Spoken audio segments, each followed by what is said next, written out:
So, Kat, we just talked about this, and you were at Creator Camp last year, right?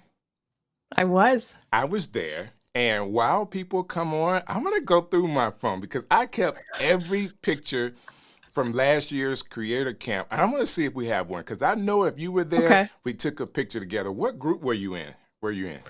I was in yellow, and I remember because yellow is not my color. It is not Okay, flattering on me whatsoever. But yeah, I was in the yellow cabin last year. It was awesome with Mary Lou. Mary Lou. Yeah. Let me see if I can remember. So I had Awesome with Things. I think that's Matt. How you doing? Mr. Camera Junkie's always here, man. Thanks for coming through. Yeah. And Hey. whoop, whoop, there you go. How you doing? Ops, good to have Oh, you here awesome. hanging out Also with us as creator well. camp. Yeah. Yes, yes. So you're gonna see a lot of the people that you're very familiar with. Everybody kind of hangs out here on Sunday night in the stream show.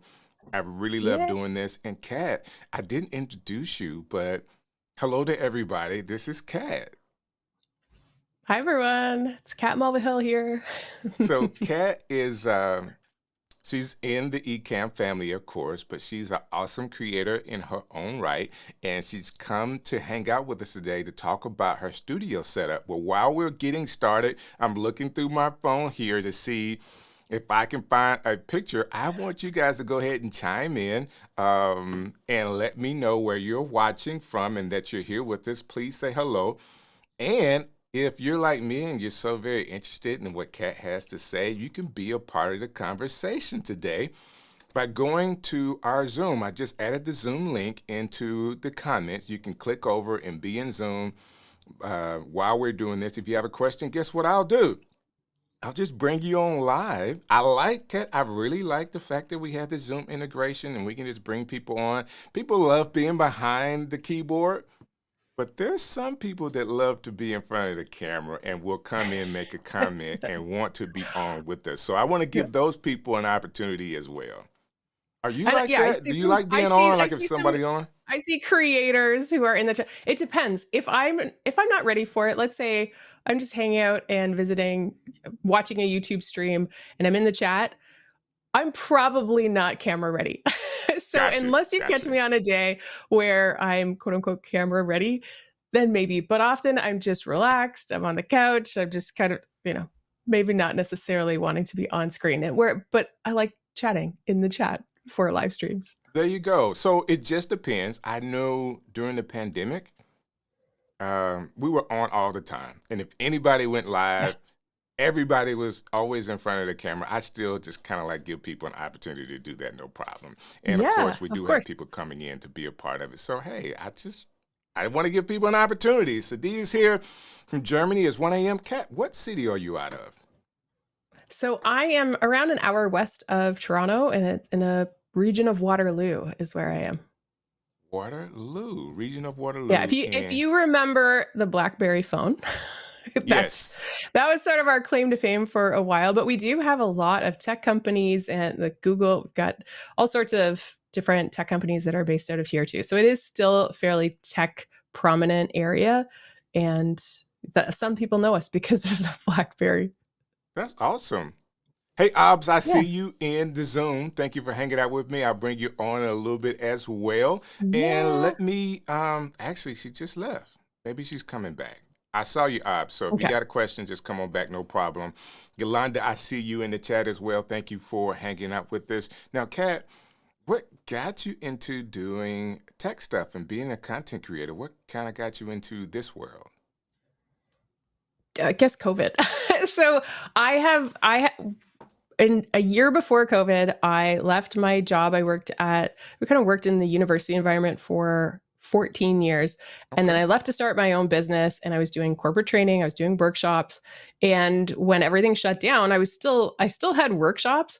And I just knew I had actually done a program using Zoom before COVID. So it was 2018. I spent a lot of time on Zoom, and I just knew how draining it could be. So then when everyone was jumping on, we were all getting used to being in all virtual meetings all the time. Right. I wanted to learn, what can I do differently? And I just started to spend any free time I had on, what can I do to make this better? How can I make this stand out? And I had seen other entrepreneurs, for example, Amy Porterfield. I had taken her course in, I think, 2019. And she, with the help of the amazing Luria Petrucci, had set Mhm. up this incredible workflow for running webinars and doing live streams. And she just looked like a pro. And I just thought, I want that. I want to be able to switch between my face and my slides and just have it be more dynamic and not necessarily just hide in the corner while slides are up the whole time. And so Right. that's really what pushed me. And then the rest of 2020, people kept asking more questions about the tech than they did about the workshop.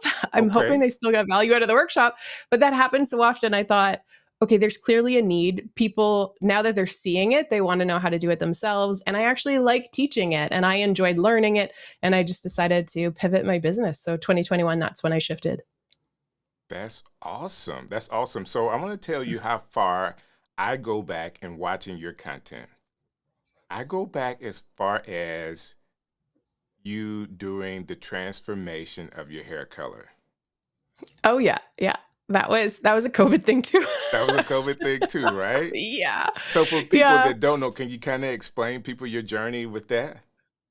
Yeah. And I do have a YouTube channel about it too. So Is it just a YouTube channel about that, or did you kind of stack it all in one well, channel? it is a separate channel, and I Okay. did start at the time. I was growing up my gray hair, but I was also trying to kind of let go of decades of diet culture at the same time. So at Okay. first, it was called ditching diets and dye, but then only people only cared about the gray hair stuff. They didn't really care about the other stuff. So I just kind of started talking about my gray hair and shifted the channel. The people spoke, and I listened.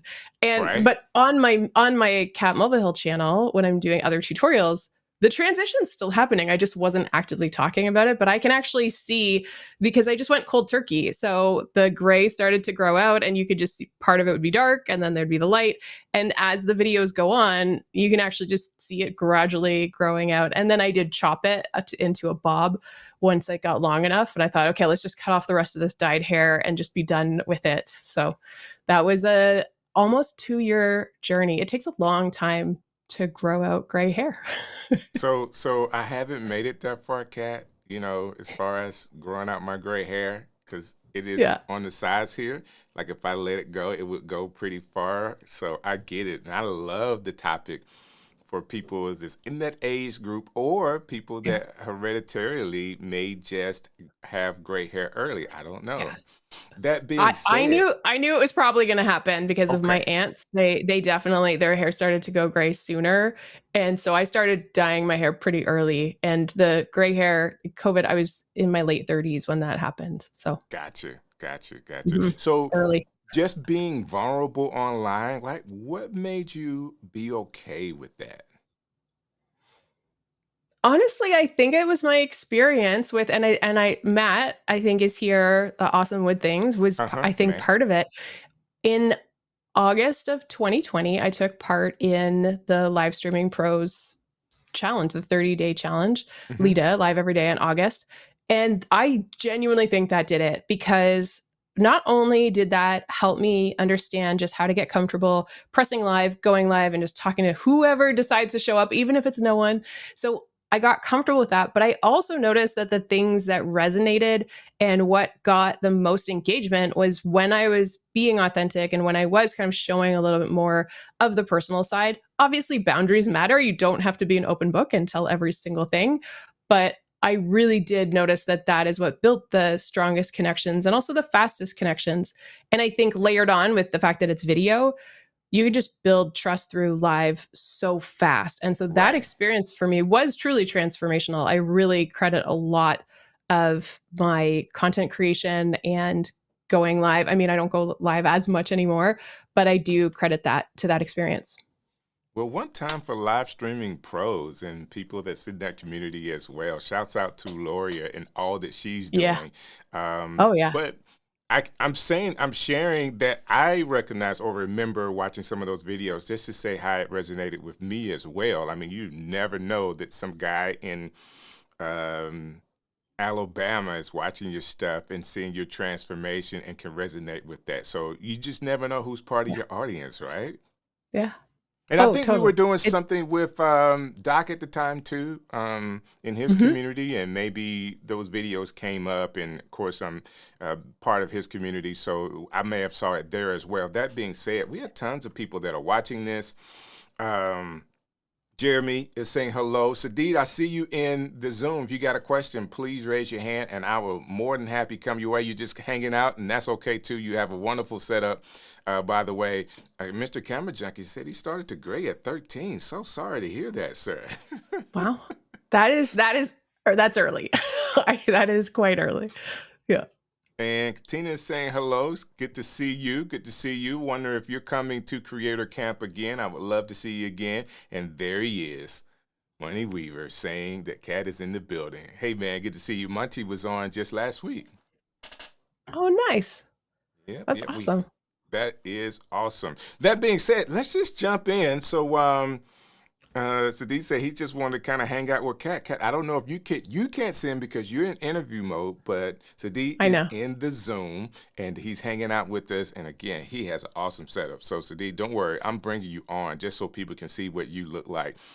Cat, everybody, yes, we want to talk about content. You got to have great content. Forget, people can get so sucked into the gear, but we love talking about gear. It's just a I part of who know. we are, right? We say, It's don't so forget much about the fun. camera, use your phone, find some good lighting, get close to a window. I mean, we tell everybody the simple stuff to do, but the conversation about studios and the setups, I don't know about you. I look at other people's studios and how they have it set up, and you just never know what you can glean from them. So when I was thinking about what we would talk about, because I was going to talk about Zoom stuff, right? I really was with you because this is, some of the things that you talk about as well.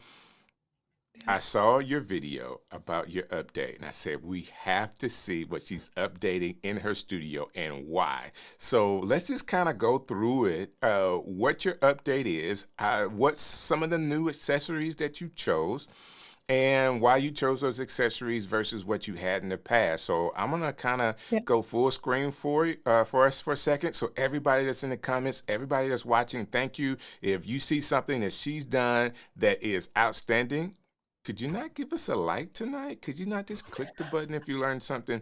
And I will come to the chat if you have any questions. And of course, again, I've already put the Zoom link in. So if you want to talk to Kat personally today, you can do it by coming to our Zoom session. That being said, Kat, I'm coming your way full screen so you can kind of walk us All through right. your updates in your studio. Yeah, so I have an overhead shot here, and I think he might not be able to see everything, but I think enough. Okay. And essentially, so this is a live view. I've got my camera over here, which this is, and actually I'll just point at it. I know you can't see it because it's Right. showing you the shot, but this is my Sony ZV-1, which was the camera I used in my teleprompter in front of me for a very long time. Okay. And one of the changes I made is I switched. So the camera back here behind my teleprompter, which is my main camera. So when you see me here, this camera that I'm looking into now is the Sony ZV-E10, which I did buy a few years ago, but I probably didn't need it yet. And so I actually just upgraded the lens. So when I upgraded the lens to the Sony ZV-E10, Mm-hmm. then I was able to actually put this teleprompter directly on the lens. Whereas before, something that I had the Sony ZV-1 over here, it has a retractable lens. Right. So I had to use the shroud to cover the back of it. I had to Right. use the little sort of plate to hold it. And that made a big difference for me because I can now see all of the controls, whereas before they were hidden under that black shroud to keep everything dark for the teleprompter. Right. But the other thing is, I changed the lens so that I could get the nice kind of blurred background. And the Sony did an okay job. It just did not have that low f stop. And so I really wanted to get down to 1.4. And actually, while I'm talking about this, something that is not in my studio update video, but is a change, Okay. came just a few days ago. So I was struggling with the wide angle. I got the 16 millimeter Right. Sigma lens for the Sony, and I noticed that it would always kind of zoom out. Then I would have to zoom in, and I would use tools like Ecamm to zoom in and Right. position the camera I wanted. However, it was sort of a point of friction. And it wasn't until this week that I was talking with other gear nerds and Right. I talked about the camera and said, should I change and maybe get a narrower, Was like it 20 or 24? the width.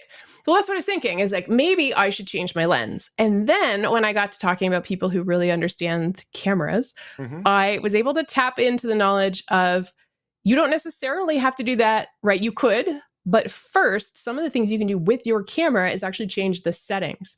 So what I did is I turned on 4K, first of all. So when you turn on 4K on the Sony ZV-E10, it will actually pull in and it's a tighter Crop shot. in. Uh-huh. Then on top of that, I turned on the image stabilization. That did not come Uh-huh. out clearly. And when I did that, it crops in even more. And so this is actually my unzoomed, this is the shot, which is usually right about where I like to be when I pull in tighter in Ecamm when I zoom. So I have now eliminated a headache. I did not have to buy a new lens. So this is still the 16, but by turning on 4K and then turning on image stabilization, and then the camera can compensate so that I'm still then sending a quality picture out there. Whereas before I was zooming in, so I was actually losing some of that resolution and I was set to 1080 and then I was zooming in. So I was actually starting to lose it. Whereas with this, I actually now have a higher quality image or no kind of resolution loss and I don't have to zoom anymore. So I'm so I happy with like it. that. I I like know that that. yeah, it seems simple, I think, to some people, but this is really making these small changes of never having to do the zoom and position and the camera. It's just, it's so wonderful. I'm so So happy with it. So anyway, I wanted to stop to talk about that because that's kind of a big deal for me. that is a really big deal. That's a really big deal, and I appreciate Yeah. you explaining that. And thank you for the way you explained it. Really helps all of us. And I see why your channel is as big as it is because the explanation really goes a long way, and you resonate with me. So I know you resonate with a lot of people, teaching people Yeah. along the way why you did what you did. That being said, Mhm. oh my goodness, how when you actually take a look at your old videos now versus your new video, how much of a difference did the new camera with the Sigma 16 actually make? I'm okay. So to be honest, I haven't watched any of my old videos since changing the lens. So the lens is a newer change, and I just haven't gone back and watched the old Okay, stuff. But I so know that when I look at it, I know that it's just like that extra blur, and the people who pay attention they notice right away. right, right. But I haven't actually looked at it, the old stuff, so maybe I should. So what about the comparison with was it EV1 or So the ZV1 is ZV1? ZV1, this right, yeah, so that's the one I have right now over kind of showing the desk shot. right, And that is so this shot here is now the if I point here, this is the Sony ZV1 and that was my sort of original main camera that I looked directly into and I sort of had this Sony ZV-E10 as a secondary camera that I would use. uh-huh, But now I've kind of swapped it. So now the Sony ZV-1 is a secondary camera and I can use it for shots like this, which is really nice. right. So, and then the other camera I have now, this is actually also slightly different. I know it's kind of hard to see because of all the black, but you can see it here on the arm. I have this shot here, and this is an overhead shot so that I can show the desk shot. So if I'm I gonna zoom actually, in really quick so we can see that a little better oh, yeah, here. yeah. Yeah. So this is a webcam. And now I bought the Insta360 Link webcam at NAB, which Uh-huh. is it's a conference in Las Vegas, and I was using that. And then recently, this is actually the Obsbot Tiny 2 Lite, which I can explain it a little bit later. But regardless, the point is I wanted a small webcam that I can travel with, but also that could do the overhead shots. So I Right. bought this arm. I actually recently got an extension because I found that the angle was just a little bit too abrupt. So this is I think I can't remember the exact name they have for it, but it's an Elgato mount. And so it clips to that light mount and it just comes out straight. And then I've added the flex arm extension so that I can tilt it exactly how I want. And it's showing an overhead shot. Now I can actually show the overhead shot. I just don't want to lose. I know you've zoomed in. So I'm let's, zooming out. okay, great. So if I switch camera now, you can see this is my desk shot. and that's the overhead. And so this is another addition to my studio setup, which is to have this ability to have an overhead webcam shot. And the webcam, the newer webcams, they'll automatically know that they're upside down and they'll just swap. So I didn't have to Okay. flip the camera, even though it's pointing upside down. So then when I'm showing something, which this is also a new addition to my studio, and I can actually do a demo. So I've done a couple of videos now where I've needed to show the desk. But I also, you may know that I have a lot of Stream Decks. So if I actually go back to this camera, you can see I've got Stream Deck, Stream Deck, Stream Deck. I've got a bit of a problem. I actually had 4 on my desk until really recently, but because I was making room for this guy, I ended up putting away the 15 key and just kind of having the 32. So I use this for my streams. And then this is my prompter. And then I've got some other keys over here. So they all do their own thing. And I know I this is got you. overkill for most. It's overkill for most people. I'll just fully admit that. But I No, love them. if you have a use case for it and you're actively using it, Kat, I'm in Yeah. it all the way. Of course, we love gear. All we need is a good reason to go buy it, right? All we need is a Mhm. good reason. Like this is for that. I love it 100%. And that's this is the question. Why so many stream decks? I'm sure you did explain that, but she said she didn't use hers. So I think that's maybe she was talking Well, about overhead webcam or something. well, But I can. So I can explain the Stream Deck thing. So one, I yes, started with the 15, which I knew off the bat I was probably going to grow out of, and then I taught about the Stream Deck, and I think I sold enough little at the time in 2021. I made a little Stream Deck icon pack, and I sold those for $9, and I sold enough of them that I was able to then pay for the XL. So then I bought the XL and upgraded to that, and I I think just when the dials came out, when Stream Deck Plus came out, I just wanted it. So I bought it and I started to learn the dials. But I also have a small workshop course on the Stream Deck. So it's something I teach. So theoretically, it makes sense for me to have multiple types of Stream Decks. I got you. The double dials is because Elgato they sent out an early version of the Stream Deck Plus that has the audio, the it has the audio jack. So Okay, if you have, why is the word just escaped XLR? right, It's got an XLR. XLR input. And so that was a free unit that I received so I could test the XLR. So I do have 2, partly because one was actually gifted to me. So And if it yeah. was, you got to keep it, right? We can always find ways to use it. And Well, can you now I hear have us? dials for my right hand and dials for my left hand. It's perfect. It's so balanced. Why not, right? Why not? And we could just Yeah. show off just a little bit. And it's okay. I absolutely love it. I'm here for this. Because you're Yeah. saying this is a little bit advanced. Thank you for being here. Guess what? All of the things that we're talking about today, whether it fits where you are right now, you will grow to this. So these are things that you want to know. What Kat is doing really is explaining all of this really well because I think the use case is more important. But also, Kat is getting free equipment from for some of the people that are sending it, and we're not sending that away to anybody. Maybe she'll give it away later on, but hey, if you can find if it's left hand and right hand on the desk, it is worth it. I promise you that. So Yeah. Dan is always good for comic relief on the show. So he said he has 2 Stream Decks XL, Stream Deck Pedal, Stream Deck Plus, and is he missing anything? You may be missing. Do you have the teleprompter?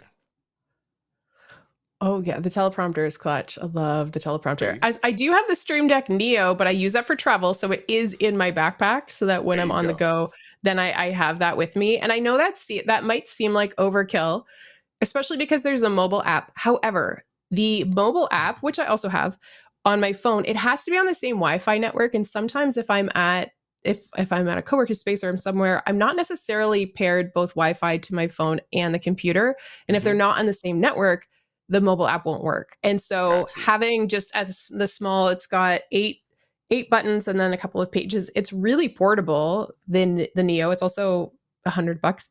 And so having that with me, some of the keys that are programmed, like my multi actions, where I just doing the same thing with having to recreate a multi action. I was just like, no, I'll just bring my Stream Deck along, and that will help. That makes sense. That makes sense. I love it. And Michelle is here. Michelle says, "Hey, you don't. It all makes sense to me, Kat." She is another Stream Deck person too, so she knows how to work it all. And then Kirk Nugent is saying yes, yes, and yes to all of that. So thank you, Kirk. He says he's loved this, like we all do, Kat. We love talking about equipment and especially ways to actually use it.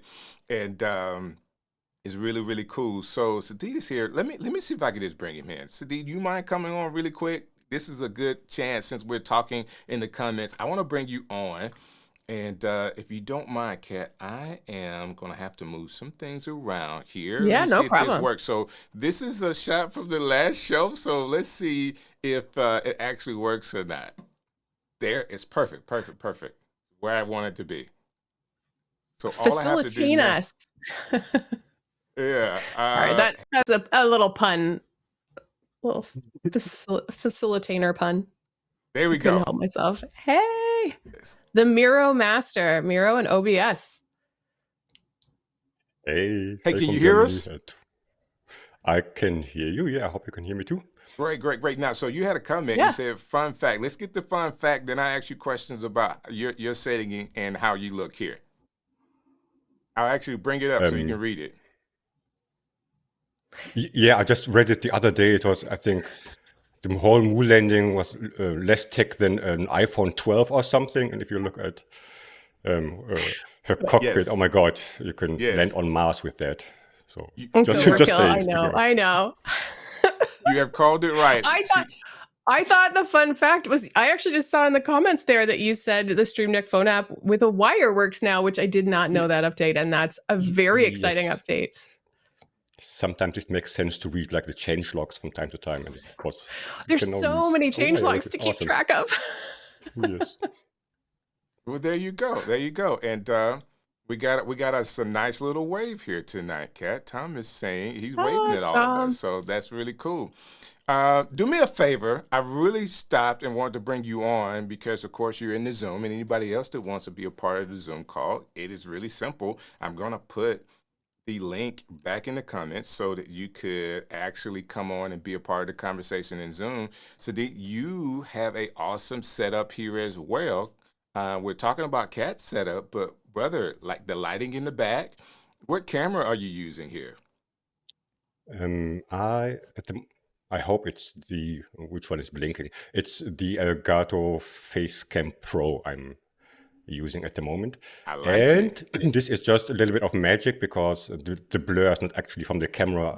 It's software which uh, Even creates a better. little So yeah. so But what nobody people notices the difference. They nobody always knows the ask. difference. Like if you understand how to work some of the tools that you have, guess what? You don't need a red camera to have blur in the background. You don't have to spend $10,000 to do that. Okay.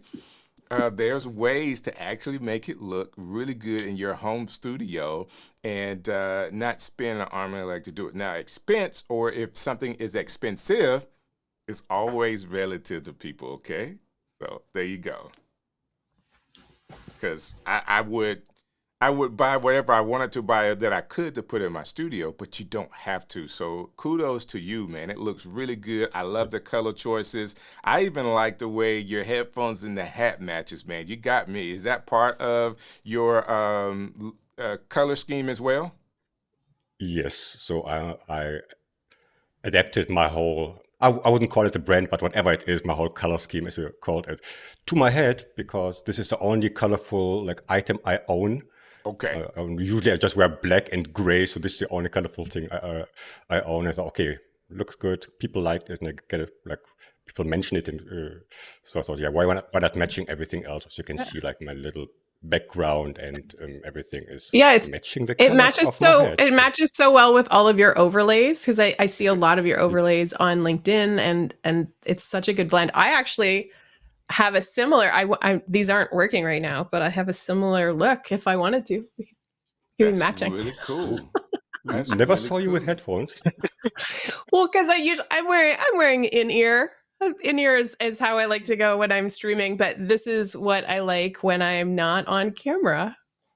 That's And I just awesome. bought I just bought a hook for these at B&H because I was it was suggested to bring a souvenir from B&H when I visited for the first time earlier this week. That's really cool. You should. I'm planning on going sometime really, really soon, just to spend a lot of money because I want to go. I don't have a store I can just walk into, and maybe that's good for me where I am. Because if I did have a store, yeah, I'd probably be in trouble. I would have a problem like Jeremy here. I would need a support group, really. Sadi, man, thank you for coming through. You can stay in the Zoom and kind of hang Thanks out a lot. with us, but I love the setup. Thank you for allowing us to bring you on, okay? Thanks. See you soon. Bye. Yeah, So, it's Kat, nice I to meet really want to get back to it because there's so many things that we talk about. Of course, we can get stopped on some of the big items, but what do you have in your studio? Let's go with one of your favorite pieces. And if it's the Stream Decks, if we already passed it, then you get to say it's the you. Stream Decks. Actually, so I love the Stream Decks, but I think I have to go. I think the prompter might trump the Stream Decks. Okay. Now, I love controlling it with the Stream Decks, but for me, because honestly, I believe that being able to make eye contact, the fact that I can actually look at you right now as we talk, that to me is just, it makes a difference. It And I does. was actually chatting with Mary Lou recently and looking at her. We were recording something together, seeing her in the camera and being able to make eye contact, but also see her. That is meaningful for me because I'm not necessarily pulled away and trying to look at something else. So I love that. Well, And Kat, let me then stop you there. she got one. She got one. I like making eye contact with Mary Lou too. So just putting that out Oh there. yeah, everyone She's so should cool, because right? she's amazing. She is But amazing. the prompter, so there's the making eye contact, but then yes, being able to have some comments as well, or being able to have a script or some notes, bullet points. When I recorded my video about my studio update, I had bullet points that were on my screens just so I remember what is it I wanted to say for each thing. And it can also kind of keep me on track. I'm not Right. big on script reading, but I usually like to write out my intro, sometimes my outro, but being able to have that is really good. So That's big fan. cool. So Mhm. while we're talking about teleprompter, let's just go back to that view so people can actually see it. Yeah. Yeah. So the teleprompter is here. I used to have it on an actual tripod. Where are my words? It's Sunday night. So I It used to is have them on a Sunday night. tripod behind my desk, but the tripod is actually what's holding up the Sony ZV-1 right now. And now it's all desk mounted. And that's another change that I made is that this entire desk can go up and down. So Uh-huh. I'm able to really quickly with my controls on the side here, move the desk. Everything is affixed to the desk. So the whole thing will go up and down together. So if I want to be standing or seated, the whole setup will travel with it. And so that has also been extremely helpful. So that was a big change that I made this summer. So that's still a pretty recent change that I made.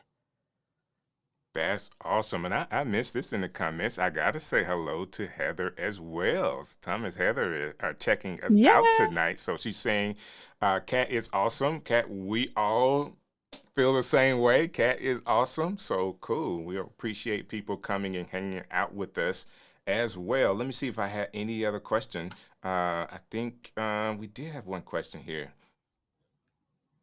Your video on the Roadcaster video was very informative. I watched Tom Bucks as well. Very helpful. Well, there you go. Nothing like a good compliment, right? Yeah, thank you so much. I appreciate it. Full disclosure, I was nervous making the video. Because I am someone who I have never owned a camera switcher or sort of production console. I've never had an ATEM, and I wanted to find a way to explain it that sort of, I guess, makes sense for what I imagine the audience wants to know, but also I don't know, it's just brand new. There's so much I could have talked about. And so sometimes I think a lot of us, maybe this is, I don't think it's just me, where we can compare ourselves to other people and we know that other people are going to make similar content. I knew a number of people had these units and were filming stuff. Also, I was late to the game because I recorded right before flying out and hadn't even prepped my video. So I don't know, I was nervous about it. So it really does make me feel good when people share the feedback. So thank you for sharing the feedback. I know a few other people on the video have shared as well. So it's been meaningful because I was That's nervous. cool. That's just the That's really truth. cool. There's nothing wrong with being nervous. I just want to know Yeah. why. I think that number one, the reason why we're all in this, I guess, bucket of streamers, which you say you used to stream a lot, not as much. We like the excitement of it. Kat, I Yeah. really love the excitement of being able to press the button and go on, and I have an idea of what I want to talk about. And while I'm talking, squirrel, you just kind of go off, and you bring it back. Now, Yeah. what was I saying again? And you bring it back, but guess what? That a lot of our audiences feel the same way. Like they are Yeah. going back and forth. So those interruptions kind of helps them be engaged as well. Now, Yeah. it is still awesome to the fact that you were a part of a group that had the Roadcaster video to be able to do the explainer video. So I think that's cool in the first part, and you Yeah. have a way of presenting that's like who's that? I want to say her name right. She actually said that it was informative. Like I'm just listening to you explain the different pieces and puzzles that you have in accessories in your studio, and I'm like, okay, that all of that makes sense. But I think it's the way you're explaining why you have it. So I think that's cool. Thank you. That being, Yeah, I you're appreciate that. welcome. You're welcome. So that being said, we have Matt in the Zoom, and Matt has an awesome setup. So we're gonna go to him really quick, Kat. Now we haven't left the fact that there's tons of other things in your studio we can get a chance to talk about, but I want to interrupt us just a minute just to go Yeah. to Matt to see what he has. Now, Sadid, if you're still here, I may bring you up. So let me do it this way. The one thing about Ecamm that I don't use as often as I should have is the preview mode. I am terrible about using the preview mode, but in this case, I have to use the preview mode. So I will bring up Matt the right way, and I'll look nice and Yeah. professional when I'm not. All right, And also, Matt. I was Go listening to say ahead. while you do that, I see a quick question in the chat, which is Sure. what desk, and it's a Desky, and it's a Canadian brand because I'm in Canada, and I'm very happy with Desky. So Awesome. Thank you for sharing that. Here we go. There he is. Matt, how are you doing? hey, Matt. I'm great. Hi, Strick. Hi, Kat. Hi. Thank you for so good to see joining you. us. I love talking about gear. I have some comments about the Stream Deck. Okay, let's go But- back to that. It's the iPad app that gives you 64 buttons. Look at this. I have 64 buttons here, and then my 32 regular, tactile Stream Deck. Now, obviously, with the iPad, you don't get that button feel. Right. But still, Yeah. 64 buttons. Matt, I'm you a got big- And have you okay, tried- so Have you done the split screen with it yet? Split screen.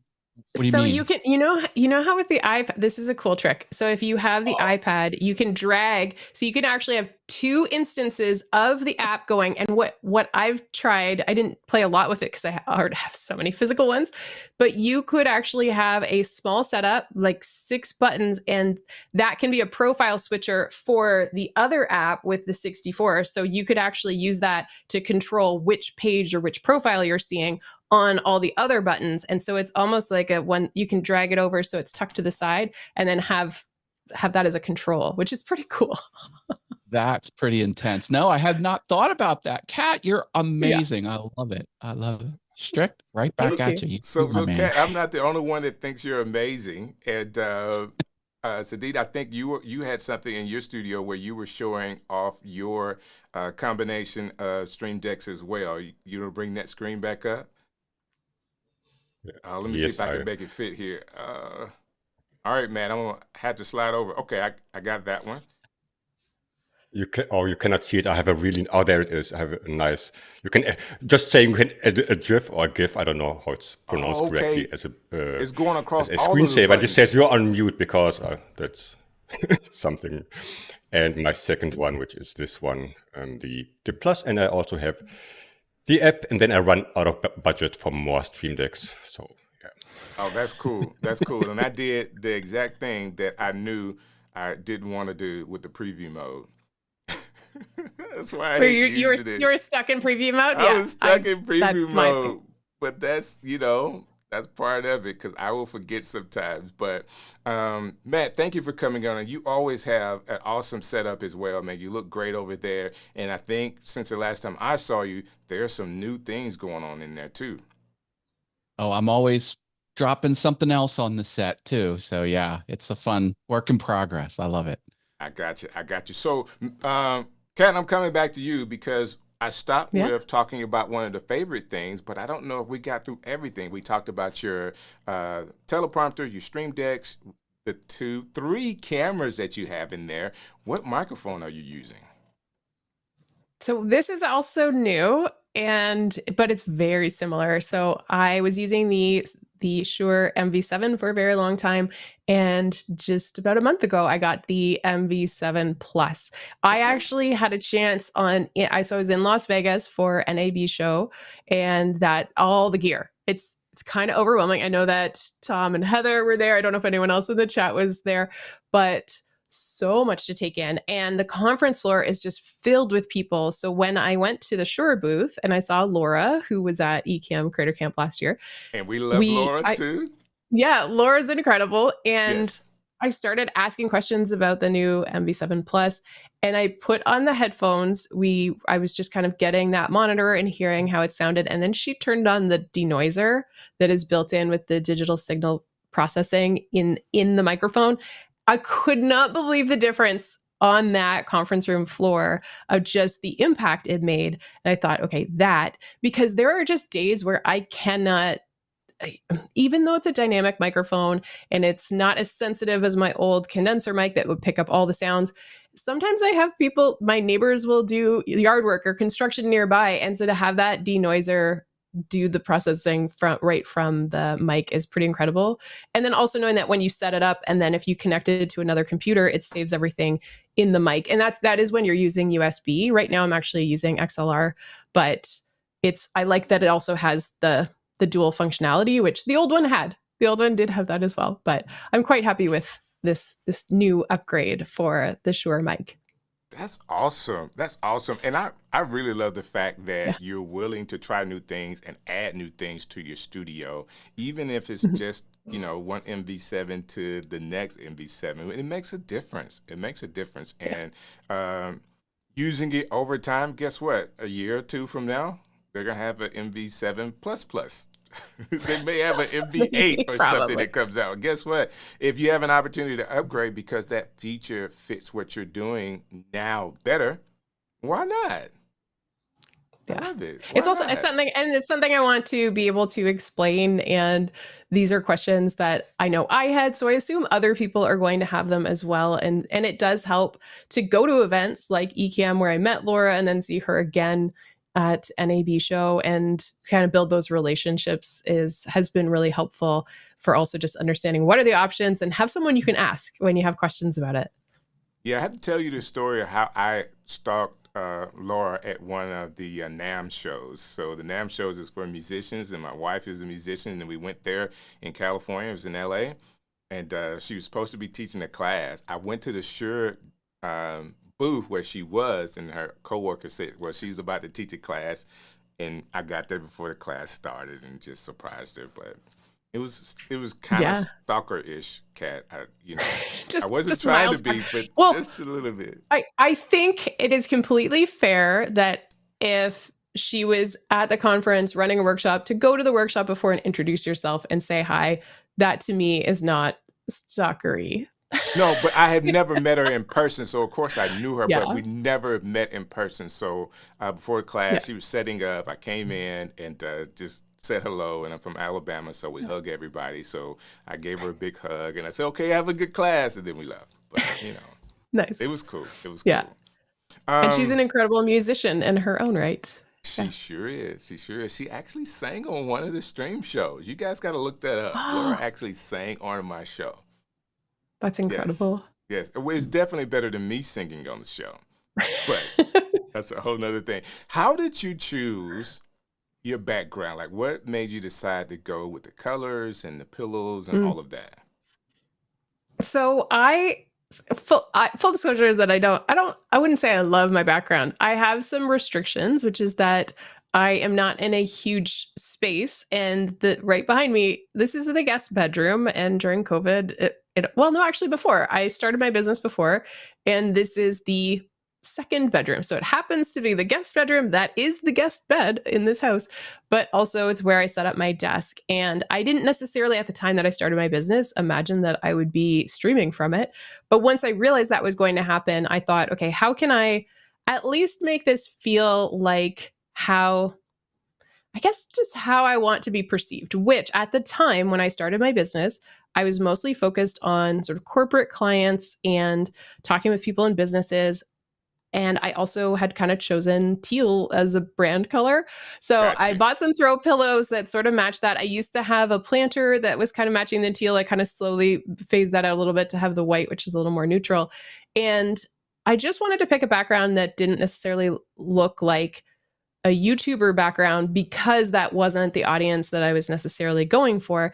And then when I started to teach about virtual presenting, where that was a broader audience, I did have some people say to me that they kind of appreciate that I don't necessarily have the same sort of standard YouTube background. Now, personally, I love pops of color. I love purples and blues and whatnot. But I still also think it just feels like it does kind of match me. Although I think there are things that I would maybe make some incremental changes, but I think I'd rather spend money on what's in front of me than what's behind me. So it's been pretty similar for a long time. I love it, Kat. I really do. I like the color choices. I like the way it looks. It just sometimes I'm one of those kind of people, Kat. I was always taught in graphics that to make it clean, like try to have as many clean graphics as you can, like space. Even if like a lot of my graphics in the past have been event based, like you don't have to write the directions down to your location or in your flyer, like clean your flyer. But your setup is so clean. I just really like that. The fact Thank of you. how you have everything set up. How long did it take? Like knowing your personality just a little bit and talking to you, it probably took you a while to get that bookcase exactly the way you wanted it. That was actually one of the first things. I wonder if I might be able to find a photo of it. I got a backdrop in 2018 or 2019. So this is before COVID. And I wanted to film some things and I didn't want to show the guest bed. So Right. I bought I have a whole backdrop set and it came with softbox lights. And then I went on Amazon and I got the fake white brick and I kind of created this background I think I actually bought that so that I could have something behind me in the background. Mm-hmm. And that was one of the first things that I bought actually. And I just grabbed some of the books that kind of looked a little bit neutral or that I wanted to show because my business was related to sort of personal professional development. So some of the books that I would reference and teach are on the shelf behind me. And I've just kind of left it there. I think if you'll indulge me, I'd like to show you a picture Sure. so I can Sure. I just need to go into my file explorer and find it, but I think I can find it fairly quickly And because I if you're shared looking it. for that, I have something I need to do as well.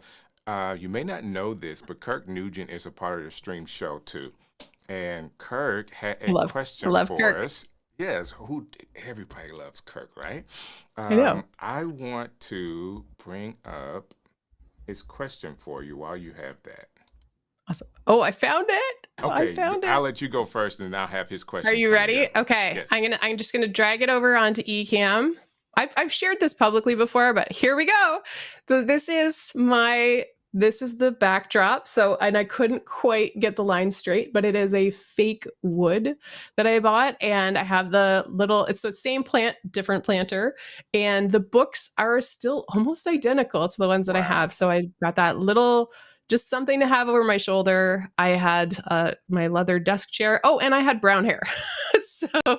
And I had bad lighting.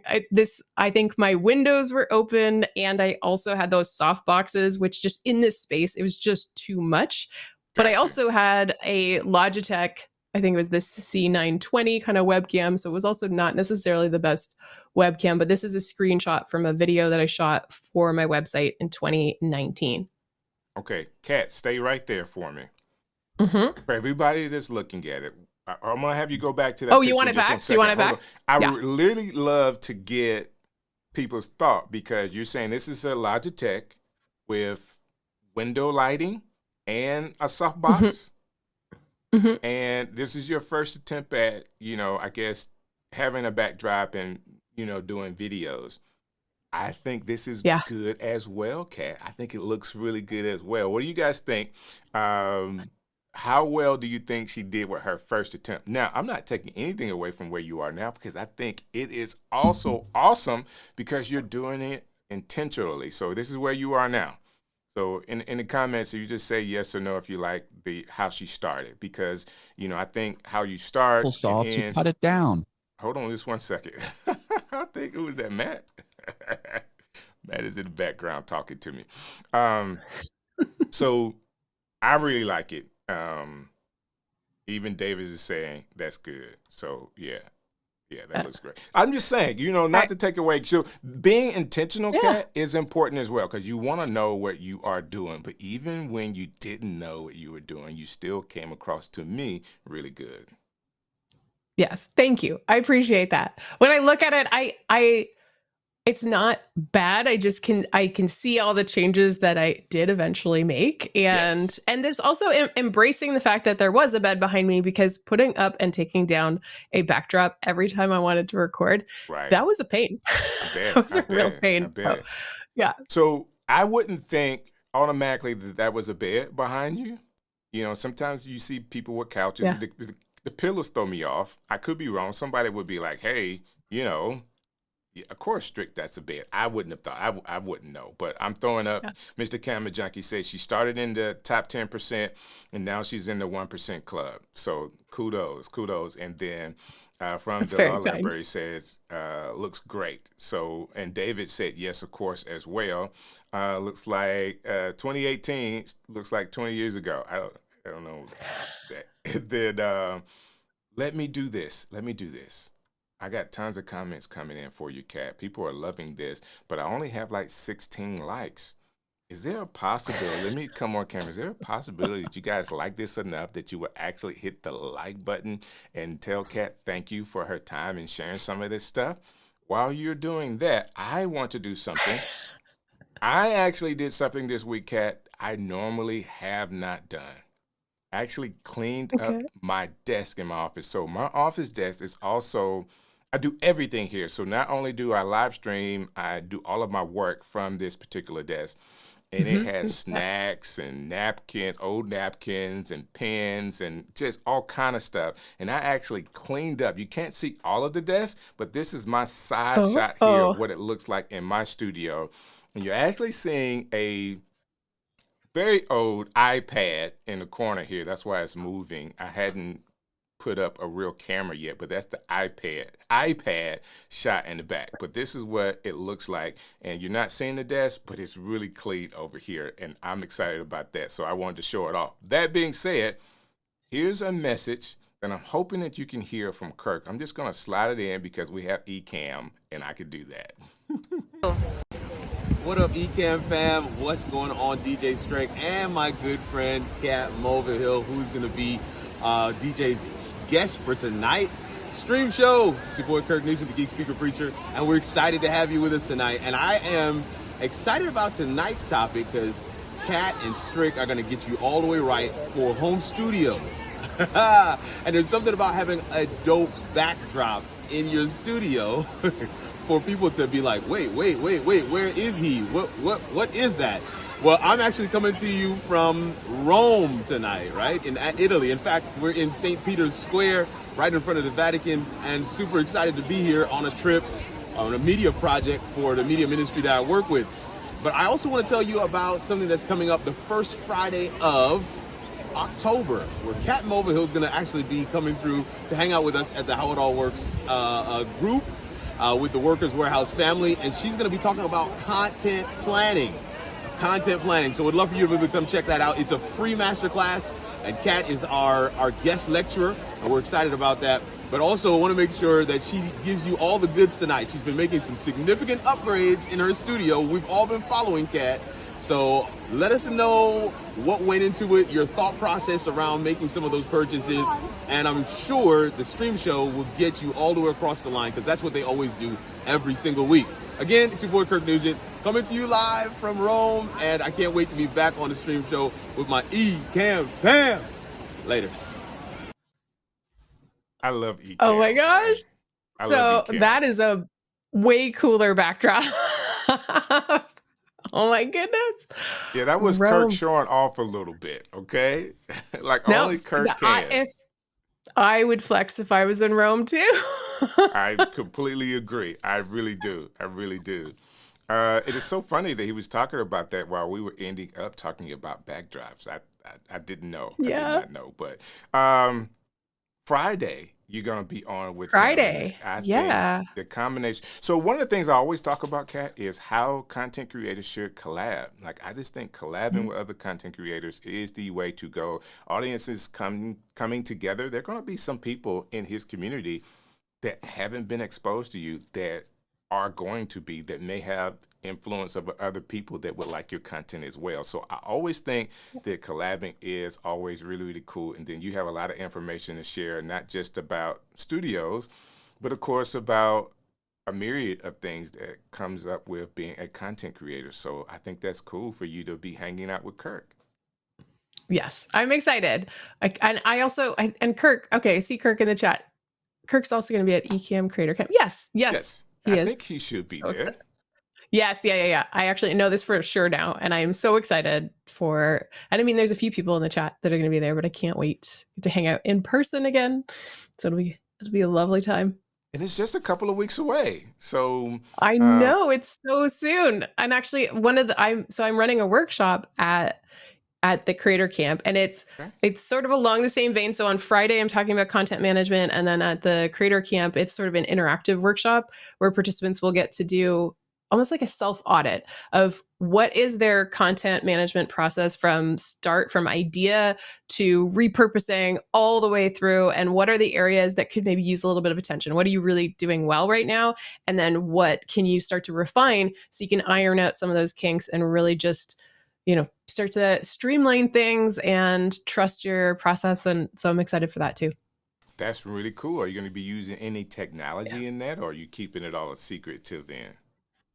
Well, actually, some of it's going to be old school hands-on Post-it notes, because I think stepping away from the computer and just generating ideas and having people start to think about what are all the steps involved with creating content reliably over and over again, which is ironic because I definitely have huge gaps in my content creation, but that's okay. And so I think just brainstorming first and then sitting down and really looking at what's yours, because I don't actually think everyone needs to do everything. And you also don't need to optimize everything, but sometimes we have one or two bottlenecks that are stopping us from really generating content the way we want. So how do you recognize those? And then how do you also brainstorm? And I think being together in a group in a workshop is an amazing opportunity for people to actually hear from other creators. So just like seeing the studio, you said we always love learning from other people's studios. Right. Same thing, if we can get in a room and talk about how you create content over and over, what are the things you do that work really well? Because you can be inspired by other people, but then find your own flavor for what's going to fit into your workflow. That is so true. That's awesome that they're doing that. I didn't, I haven't gone down the list of all the classes. I don't even know if they put it all out yet. I know I'm going to be there, but I'm still such a spur of the moment person. I hadn't even thought about what I'm going to bring, like what camera I'm going to bring, all of that. I haven't thought about that yet. So I'm going to get around to it. I have maybe 2 weeks to work it all out, something like that. I think 2 weeks. 2 weeks. 2 weeks. 2 weeks. That being said, you told us about the group you were in last year. I didn't get a chance to explain the group that I was in, because my group, Kat, last year was just a little special. Okay? We so happened to be the group that won the whole thing. Okay? So it was the blue team. So shouts out to the blue team. It's been so long ago, I have kind of forgotten exactly what our name was and all of that. I have to go back and kind of figure it all out, but it was a good group of people, and some new, some old members as far as with Ecamm, and I thought it was really, really cool to be there, and I can't wait to come back this year again. And because we've been so engaged in this conversation, I hadn't found the picture, but I'm gonna find the picture. I am absolutely sure we took a picture together. I'm gonna find that picture and send it to you. Yeah, I will that's do that. awesome. I will do that. So, Please. just to wrap this up, I'm sure there's something in the studio that we haven't talked about yet. We talked about the 3 cameras. We talked about the stream deck, the teleprompters. We've talked about the background, the microphone. I know what we're missing. People need to know 2 more things. The one, your lighting setup, and then what computer you're using. So let's start with your lighting right now. So my lighting, it might be a little bit cut out of the shot. I don't know if maybe if I just tilt. This is going to be freestanding here. I'm just pushing this back here. But I've got 2 LED. And Gotcha. so, and I'm going to put this back down. So I'm not just holding that. So I have 2 LED, and then I will switch back to here. So just off to the side, I also have 2 smaller ones. So these are the key lights from Elgato. And I have 2 smaller ones, one that kind of fills the back of the room. And then I have a hair light that's hitting me somewhere around right around here. Those are attached to the bookcase. But one of the things that I did that some people will say, oh, I don't think I've ever seen that before. And this was a suggestion from Greg Curran, who I met through Live Streaming Pros. And he just said, if you have light gray curtains, you can bounce the light off of the curtains and then have that can fill your face. And for me, I loved it because I used to I'd get hot spots on my head and my forehead, and I just was self-conscious about that. And so bouncing the light has been a really nice way to be visible, but not necessarily directly at me. So I love actually bouncing the light off of that. So that's my lighting situation.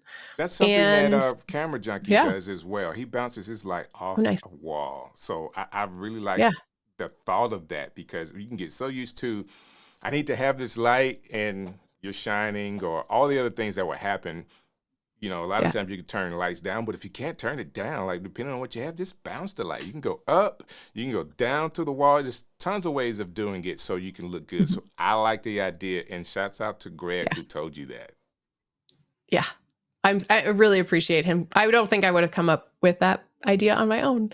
And then you asked about the computer, and so if we go over to the computer shot, so I am running it from a laptop. So this is I had a not very powerful laptop, then I switched to an iMac, and then I switched to this at, I think, the end of 2021. It's the M1 MacBook Pro, and I got the 1 terabyte, and I just tried to really get as much as I could afford to get in the device. And then I am connecting this to everything. I've got the Cal Digit. It's under here, under below. I don't think you can see it, but that is how I'm plugging in most things. I have a direct connection to the Rodecaster Video, and I have a direct connection so that's Cal Digit. And then here is actually the Rode Streamer X is also directly connected. So I've got a couple of things that go in here. Everything else either goes in the Cal Digit, but I also do have the hub behind this Stream Deck Plus. And so I think the webcam right now is going into the back of here, so that I have a few more options that are just easier to reach, rather than trying to get under there can frankly be a little awkward. So that's really cool. Very, very thoughtful. I like the setup. I like the idea behind it.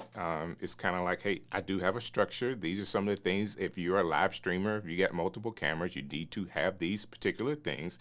But I'm also doing some things a little different too. I love that. And more importantly, Kat, what happens is when people see your setup, it can give them but moments to say, hey, well, maybe I could do that. Or maybe I could change this, or I can change that. And how does it make you feel? Like after you did these upgrades, you're starting to produce content now. How does it make you feel, or what emotion do you have coming out of, producing with a setup that you feel comfortable with? Well, one thing is that I love being ready. So I can just turn on the camera and know that everything is connected and ready to go. So that just makes it easier. I'm reducing friction. I'm a really big fan of trying to notice when I'm having friction and then try to eliminate it as much as possible. So that example where I told you about the camera, where doing the zoom with the 4K and the image stabilization, so I no longer have to zoom in, that is an example of reducing friction. Right. And that's something I'm always striving for. But I'm conscious of when we look at other people's studios, and I share this in the video, and I repeat it, and I'll just keep repeating it, is I do ask, what problem does it solve? And I know it can be so tempting to see someone else with some sort of gear or product or tech, and you start to try and think of reasons why you need it. And then if you buy it, but it didn't really solve a problem, you are not going to be very happy with it. It's whereas if you actively solve a problem and you make your life better, then that is going to be a much more long lasting satisfaction with your purchase. Right. But when I've bought things that I didn't really need and I kind of talked myself into them, it just kind of falls flat, and you start to Right. think, oh, I really didn't need it because it didn't actually address something that was needed to be addressed in your space. Got you. That makes a lot of sense. Now, I had to learn the opposite because I have made the mistake sometime for saying things like, well, why would somebody need two 32-button Stream Decks? Like, why? And it's only because, of course, these people, they do multiple shows. So they have multiple setups and profiles and all of that. So they need, the extra Stream Decks. Now, I have multiple shows, but I very sparingly use my Stream Deck. So I have a 15-button Stream Deck that I'm using 5 buttons on based on how I use the Stream Deck. And what I'm saying is, hey, I like my 15-button. I'm using 5 of those. I don't really do a lot of, I know there are multi things that you can do with it, but I like keeping it simple so I don't mess things up. And I'm cool with that. But I do like the fact that you have features and functions, or able to explain the functions of your setup that is giving you confidence and making you feel good. So when you present, you're comfortable in making the changes and producing content that is reducing friction in your studio. So I absolutely love that. Yeah. I think of it as, I call it sort of two-way confidence. One is towards you, so you can feel confident in your setup and your studio. But then when you feel confident, I think when you're presenting, other people notice it, and you can focus on the presentation and not fuss because you've got something you can trust. You're confident in your setup, then you can show up confidently as you present. And so I think having that support, having that foundation can actually help you be better when you're showing up for other people. And I think it comes across. So that's how I like to think of it. That is so funny. So I didn't do this earlier. G. Albert, thank you so very much for hanging out with us. Sadid says, is there such a thing of having too many Stream Decks? Maybe, maybe not, sir. And then Jeremy had a great idea. Let's do a show on gear purchases regret. I will start. I have boxes and boxes of things that I regretted purchasing. Kat, when I started during the pandemic, my mindset was, I don't know how long this is going to last. I don't know if I'm going to be doing this long personally. So whether we're going to be in a pandemic and the lockdown long, or if I would like doing it. So I didn't want to spend the money to get the best products. That was just my thought process, because I could stop doing this and go back to what I was doing. Now, that didn't happen. And yes, I had to purchase a lot of things. And I do have some things that were some cheap equipment that worked, and I do have some cheap equipment that absolutely did not work. So, it's part of the game, right? You try. Yeah. I'm a person that likes to go on Facebook Marketplace, and I will buy used equipment. I will go to pawn shops and look for equipment, microphones and things like that. I found a Sennheiser at a friend's of mine, a music shop, and it was a used Sennheiser that, guess what? It's a $1,000 microphone that I only paid $700 for. That's could really be an good. expensive mic for somebody, but I saved some money, and I feel good about, hey, having this setup that, I wanted a setup that a shotgun mic. You didn't see the microphone. I wanted to get the mic out on my shot. I just did. And of course, that's Yeah. how we are in the Ecamm family. We always wanted to do something a little different. And at the time, that was the best mic. Everybody kept recommending that mic. But, I didn't want to go to B&H to buy it. And I walked into a store, and there it was. I said, let's go. So, all right. Well, I like that you brought that up, because so many people, there are a lot of gear folks who are constantly upgrading. So then they are selling perfectly good equipment and gear that needs a new home, and you don't have to pay full price for it. So I think that's brilliant. That's true. That's true. And Jeremy, yes, it is the MKH416 that you're hearing, and I absolutely love it. Now, I am a Shure guy. I am a Shure boy. I have an SM7B. I actually have two of them, MV7, all of that stuff. I love the way they sound. Actually, my wife is using a 4.4 something. It's another Shure mic for instruments because she's a flute player. All of that I love. But the shot with no microphone, I don't know, it just does something to me. And I see, like, right now. Well, then you can't bump into it. Sometimes I bump into it. You're just, yeah. I can't bump into it. Brilliant. I'm waving my hands through the whole show, Kat. It's just the way it is, right? So, you've been so gracious with your time tonight, Kat. Yeah. And you have some amazing content on your channel. Can you kind of share how people could find you online and connect with you? Yeah, primarily. Well, so my main place for content is YouTube. I took a bit of a break, but I'm back and I'm really loving it. And I also, LinkedIn is another place. I know it's not, some people, LinkedIn, really? But I kind of like it. I think it's maybe because people are generally nicer, because maybe they have to be themselves. There are just fewer spam accounts on LinkedIn. That's true. And sometimes I'm on Instagram sharing the stories, but it's not, at this moment, I'm not producing a bunch of reels or short form content. So really, I would say kind of YouTube and then also LinkedIn. Gotcha. So I'm not going to tell everybody the way I got you was through Facebook Messenger. I think that's what it was. Well, that's good. Yeah, we're friends on Facebook. We're friends on Facebook. There you go. There you go. So I want to do this. I'm always like squirreling when it comes to David. I see you in the Zoom. I'm going to bring you in just a second. But Mark is here saying we need a fan marketplace. Guess what, Mark?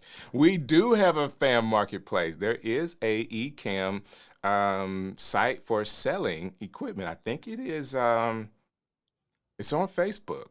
I'm going to find it and put it up somewhere. But let me know. I was thinking about I think it'd be cool in 2 weeks away, there are going to be a bunch of Ecamm people together. It might be a good opportunity to bring stuff so you don't have to ship things.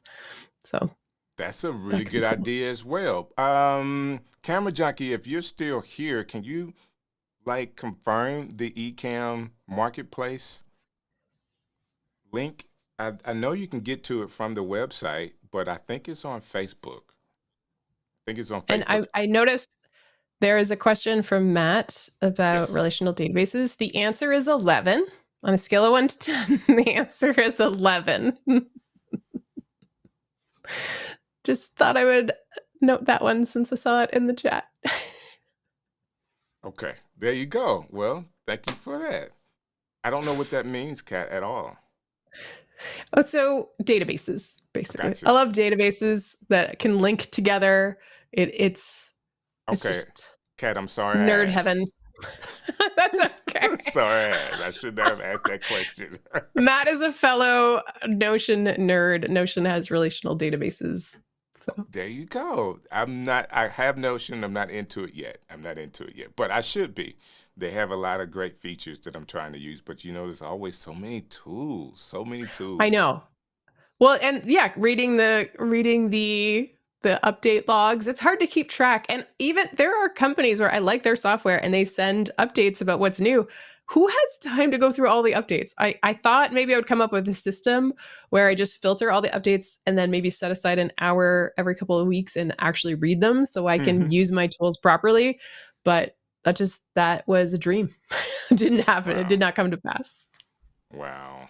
Well, sometimes that happens, Kat. I don't know how people keep up with all of this anyway, especially when we're trying to do our very best to be content creators, right? Yeah. There's so much. There's so much to do. I just wish They were something else. I wish there was a program where we can take long form content and just dump it into that program, and it'll give us like 10 or 15 short form videos. Well, they have that. I'm pretty sure know it. Opus I know Clips it. I'm does being that. funny. Okay, I was I'm like, being funny. well, some people don't. I've had people ask me that though, so I just wanted to say that is a thing. Yeah, I don't take advantage of it, even though I should, because I have a lot of long form content. And we all should. We all should. I have a weekly show, Kat, that I'm personally not doing a good job of repurposing. So that's a whole nother show. Maybe we could talk about that later too. So I want to bring David on real quick. He's in the Zoom. David, man, how are you doing? Yeah. You're on mute. Oh. You gotta, there you go. There you go, David. Can you hear me now? Can you hear me now? Yes. Can you hear me now? Okay. I am doing well. Really appreciate Kat. Met you last year at Creator Camp, and it was phenomenal experience, just like DJ, and just really, really excited for what's gonna be coming. I was with Kirk's group on Friday, and also at Creator Camp too. Yeah, and just so I just want to let you know that I'm also using the Shure MV7 Plus. It's nice. I rock the MV7, the MV7X, and then the Plus. It's just phenomenal. But I'm not using it tonight with the USB. It's running through the Rodecaster Pro 2. But so I missed the first part of the shows, and I was you didn't miss anything. I was doing a lot of talking, David, and I was just yap, right on up, man. But go ahead with you got a question for us? But yeah, the quick question was just give me a brief synopsis of what you think of the video, the Rodecaster video. And we really didn't talk much about the video, Kat. Thank you, David. Thank you for that question. We really didn't talk much about the video. I guess maybe people can definitely go and watch you actually give the explanation. But what do you think about it? I think it's really exciting, and as I think I mentioned this towards the start, but David wasn't there. So I have not actually owned a camera switcher or console for productions before. And so this is an opportunity for me to get to try it. And something that I really like about it is the fact that I can connect a lot of accessories externally. So for example, the overhead shot that I have set up, that is something that's on the Rodecaster. I also do have, although I've got a low battery warning, but I do have this is a shot from my iPad. Okay. And so I have different scenes and things set up. Because I have actually noticed that even though this M1 MacBook does a really good job of holding up to what I'm asking of it, that there have been times where having so many different accessories connected does start to have implications. And an example I'll give with Ecamm is that last year I started to notice some of my videos when I would record them, some were kind of laggy suddenly and then they wouldn't be, and it was inconsistent. And I reached out to support. I sent in my sort of log from Ecamm, and they said, how many cameras do you have connected to the camera switcher? Because I had not just external cameras, but I also had a whole bunch of virtual cameras because I test out so many different software programs. And that was actually the culprit. I had to make sure that I excluded all of those different sources in order to sort of right size it. So I think that that's one example where you have so many things connected that it can kind of bog down. So having a camera switcher, it's more than a camera switcher, but it's one input. I can just change it on the side. I do like that, which anyone who has a camera switcher already knows that. But it's from Rode and it has the interface. So my microphone right now is coming from there as well. And then having some setup scenes. So for example, I think if I do this right, this scene of my iPad that just died because I didn't charge it properly, but it's already ready to go. And so having that set up and then just being able to switch kind of quickly between those, I think, because if I'm ever showing my iPad, I'm either going to show it with me beside it, like you just saw, or just on its own. And so I don't necessarily need Ecamm scenes for that if I can just switch that source. And then I'm just kind of managing the processing by offloading some of it to the console. but it can do some really cool things. And some things that as a solo creator, I don't necessarily need. But if you're interviewing someone in a room, the auto switching, I think, is a really cool feature that they have. And so I still don't know yet. A lot of people have reached out to me and said, how do you see this working into your workflow with Ecamm and then also with the Rodecaster video? And it's early to say, but my instinct right now is things like the overhead, the camera, the desk shot camera that I have, not the webcam one. And then also having my iPad if I do want to bring in slides. Also, I was testing yesterday, you can bring in your phone with a cable and an adapter.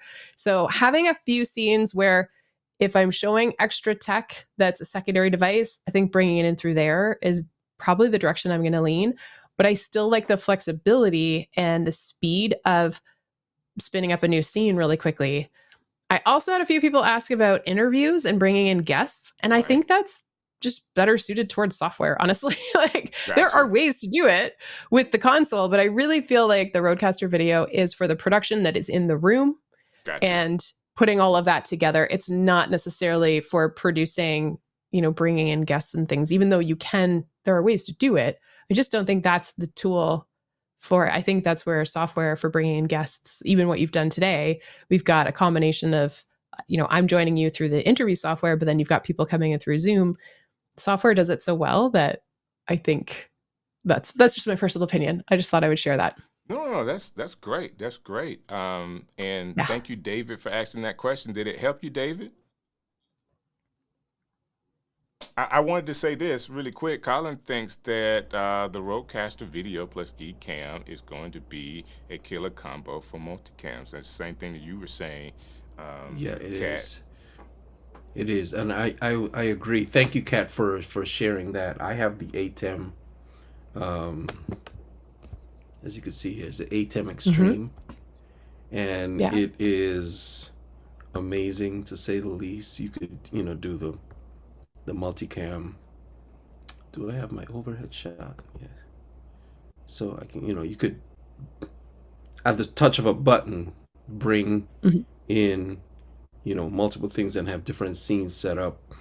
I do believe that the ATEM is a little bit more clunky or kludgy, whatever, more cumbersome to get going. The ease of use for the Rodecaster video is really, really exciting for me to see. So grateful I saw Tom's video. I saw a bunch of other videos, and really excited for it. So thank you for sharing your insight. Hey, David, man, thanks for coming on. I always tell people that this system with Zoom and be able to have people come on and ask their questions and even have follow-up to them is so much easier. The comments is great, but I am a former DJ. I love the fact that now I can have a voice and a face all at the same time. That being said, Camera Junkie has helped us out with Ecamm sales and swaps. Is found on Ecamm's Discord with a link to it. So if someone wants to go sell, or Katz gave us a great idea. Forget the shipping, sell your stuff and meet up. You're gonna need extra baggage anyway. Okay, guys, you're gonna need extra baggage because Ecamm does a great job of supporting the people that come to the creator camp. So for everybody that was there last year, you already know you left with more than you came with. So there you go. Kat, this has been great. I want to tell you this. You've been an excellent guest. I don't know, and shame on me for not asking you to come on earlier at starting this, but timing is everything, right? Yeah, and I mean, I was on a bit of a hiatus, and I am kind of getting back in the swing of things. So I feel like the timing was really good. So don't feel bad at all. Well, there you go. Hopefully we can do this a little more often too. So anytime you have something going on, whether you have products that you're selling or a new course, and you want to get it out to everybody, please think about the stream show. I'm like everybody's biggest cheerleader. So I would love to have you back on anytime that you want to come through. Okay. Fantastic. Thank you so much. It's been really fun. It's been really fun. So, hey, guys, next week I have David. I was about to say David Hunt because I'm looking at him right now. I got James Higgs coming to the show. We're going to be talking about tech. He is a tech guy. So you want all the updates We're going to do the top 10 updates in tech when it comes to content creation you guys need to know about. And if you haven't already, Kat, are you talking to your phone with ChatGPT? Are you having conversations with the phone and it's telling you stuff that you didn't know it knew about you? No, should I be? You gotta try it, Kat. I'm telling you, it'll blow your mind. I was sitting with my wife the other day. So Doc demoed it, of course. He demoed it the other day. But basically, if you have it connected through the account that's on your computer and you're talking to it, if you have the latest one, I think you have to be paying something per month for it. But basically, it remembers everything. So it's telling you things that you have already talked about. So when I needed to do the titles and descriptions for the stream show, guess what? It knows the stream show is with Ecamm Live on Sunday nights and the topics that I've had. So I can ask it the questions about, hey, I've done so many topics with Ecamm Live and the stream show. What should I try next?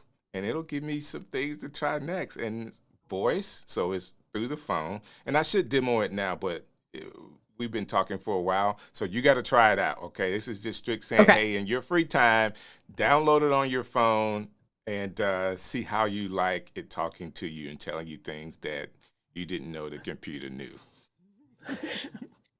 I don't know. That makes me nervous. And you should be a little nervous, but it is great. You know what? I will ask you to show me in 2 weeks when we're all in Massachusetts together. Let's do that. I'll do it. I'll demo it, and I promise you'll be like, okay, I'm downloading it now.